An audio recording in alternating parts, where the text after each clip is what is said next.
Hi friends, எல்லோருக்கும் வணக்கம். எல்லோரும் எப்படி இருக்கீங்க? நல்லா இருக்கீங்களா? இன்றைக்கி அந்த கதையோட அடுத்த போய் தான் பார்க்க போகிறோம். அதுக்கு முன்னாடி நீங்கள் செய்ய வேண்டிய விஷயம் என்ன அப்படின்னு கேட்டிங்கன்னா, மறக்காமல் நம்ம இந்த சேனலை சப்ஸ்கிரைப் பண்ணிக்கங்க. கீழே இருக்க பெல் பட்டனை கிளிக் பண்ணுங்கள். அப்போ தான் நான் போடக்கூடிய வீடியோஸ் எல்லாமே உடனுக்குடனே உங்களுக்கு நோட்டிஃபிகேஷன் வரும். ஸோ மறக்காமல் சேனலை சப்ஸ்கிரைப் பண்ணிவிட்டு வீடியோ பாருங்கள் ஃப்ரெண்ட்ஸ். வாங்க நம்ம கதைக்குள்ளே போகலாம். எனக்கு ஒரு விஷயத்தில் நீங்கள் ஏன் இப்படியெல்லாம் நடந்துக்கணும், எதனால் அப்படியெல்லாம் என்கிட்ட நீங்கள் பேசுகிறீங்க அப்படிங்கிற மாதிரி நான் சொன்னேன். அதுக்கு உடனே எங்கள் வீட்டில் எல்லோரும் பேசினாங்க. ஏன் இப்படி மாமா கிட்டே இந்த மாதிரிலாம் பேசுகிற, எதனால் அப்படி கோவப்படுற அப்படிங்கிற மாதிரி சொன்னோன்னே, அதெல்லாம் ஒன்றும் இல்லை, யார் மேலேயும் எனக்கு ஒன்றும் கோவம் இல்லை.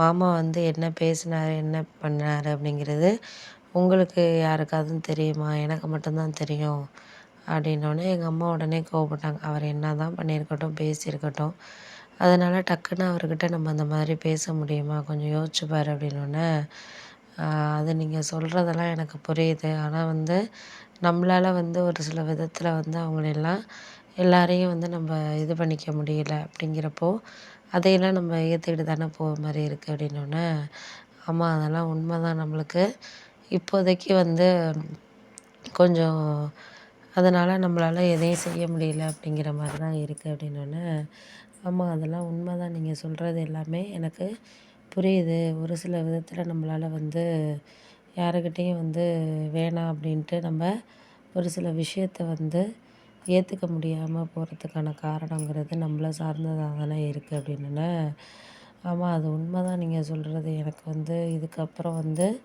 ஒரு சில விஷயத்தில் யாரையும் நம்ம காரணமாக எடுத்துக்கிட்டு சொல்லிகிட்டு இருக்க முடியாது.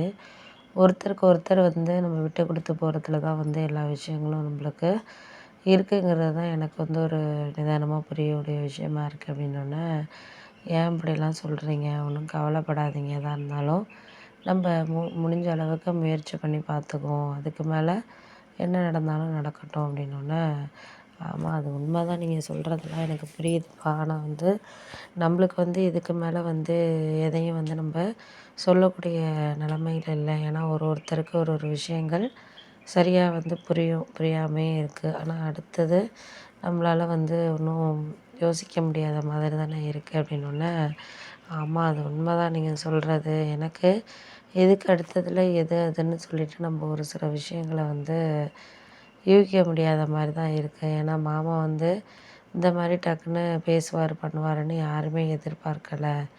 ஒருத்தருக்கு ஒருத்தர் அவர் இந்த மாதிரியெல்லாம் பேசிடுவார் அப்படிங்கிறது நீன்னு கிடையாது, யாருமே எதிர்பார்க்கல அப்படின்னோடனே, ஆமாம் அது உண்மை தான், நீங்கள் சொல்கிறது எல்லாம் எனக்கு புரியுது.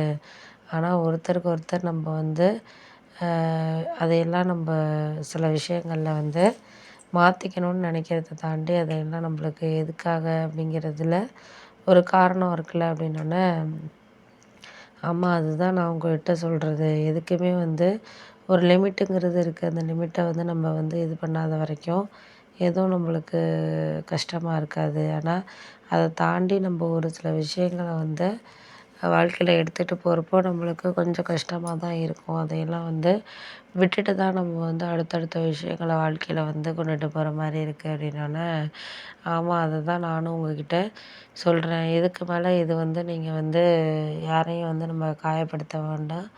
யாருக்காகவும் இதெல்லாம் நம்ம குறை சொல்லிகிட்டு இருக்கிறதுக்கும் அவசியம் கிடையாது. ஒரு சில விதத்தில் நம்ம மற்றவங்கள நம்மளால்